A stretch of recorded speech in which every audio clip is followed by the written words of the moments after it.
So Okay. yeah. Yeah. So Sorry, go on. how's it like coming back to Kenya after you graduated? Because obviously you've So been from my used. postgraduate, well, when I came back, we opened up the production house. Listen, this was my business partner and I. His name is Mark.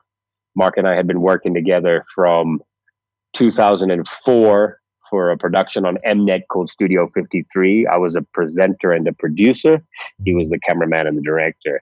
So when I came back, we immediately opened up the production house. And yeah, I mean, if you look at the productions we've done Mashariki Mix for Mnet. We do Lit 360. In fact, here's a mic flag for Lit 360. I'm in my office Wow.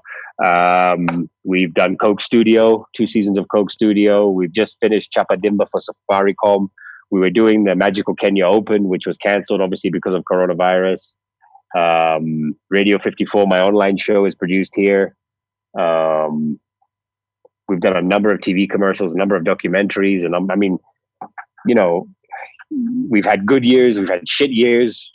We were coming out of a shit year in 2019, heading into a very good year, which is now turning into be a shit year. Um, but I mean, I'm completely blessed. You know, last year, if you look behind me, I can see there's the Battle of the Beats. We Smirnoff. actually created this Yeah, we created this reality show for Smirnoff in 2018. This property, which we produced for them from start to finish, and it was hugely successful. This was one of the rooms, actually. This is where the DJs used to come and chill out and make their music. So this actually where I'm sitting now is part of this Battle of the Beats Academy.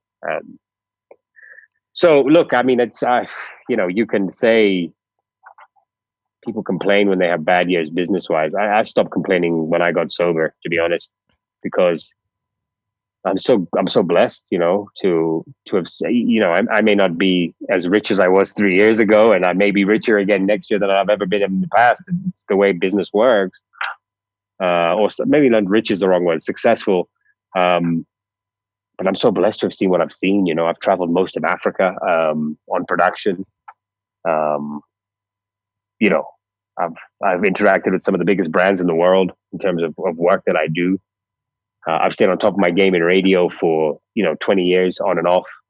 I mean, I don't look at life as good and bad anymore. There's no black and white. It's variations of many things. It's not just it's a good day or a bad day. There are bad days that have good elements, and there are shit days that have and good days that have shit elements. You know what I mean? So and that's my takeaway from this. I know I've got to wrap up because I'm going on production now. Sure. But there's a couple of things I'd like to share before I go. The way you and I met was based on a conversation about mental health, something I suffer from, and I've had my issues with depression and bipolar disorder and borderline personality disorder, and I go to therapy for that. I found out that those were the cause of another symptomatic problem I had, which is drug and alcohol abuse for many years. Um, the abuse of alcohol and drugs is a symptom of a bigger problem, which I discovered later on in life. What I've learned through sobriety and what I've learned through recovery is there's a community of people out there that are going through the same struggle I'm going through. And that's why I attend Alcoholics Anonymous and Narcotics Anonymous meetings on a regular basis. Now I'm doing them on Zoom. But what I've really gained out of recovery is a sense of spirituality that I never had before in my life. That there is a guiding force. And I would not refer to it ever as God, because that's not for me to tell you who it is. That might be your reason or my reason, but it doesn't have to be everyone's reason. But I refer to it as my higher power. And through my darkest moments in life, I wish in the past I had known that my higher power was there. Like I know now. I do feel guided, and I do feel that there is someone holding my hand or with a hand on my shoulder now.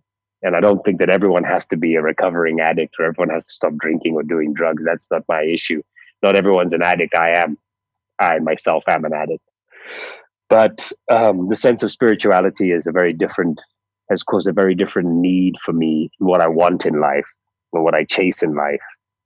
And success is not defined by money or followers on Instagram, where maybe in the past that it was.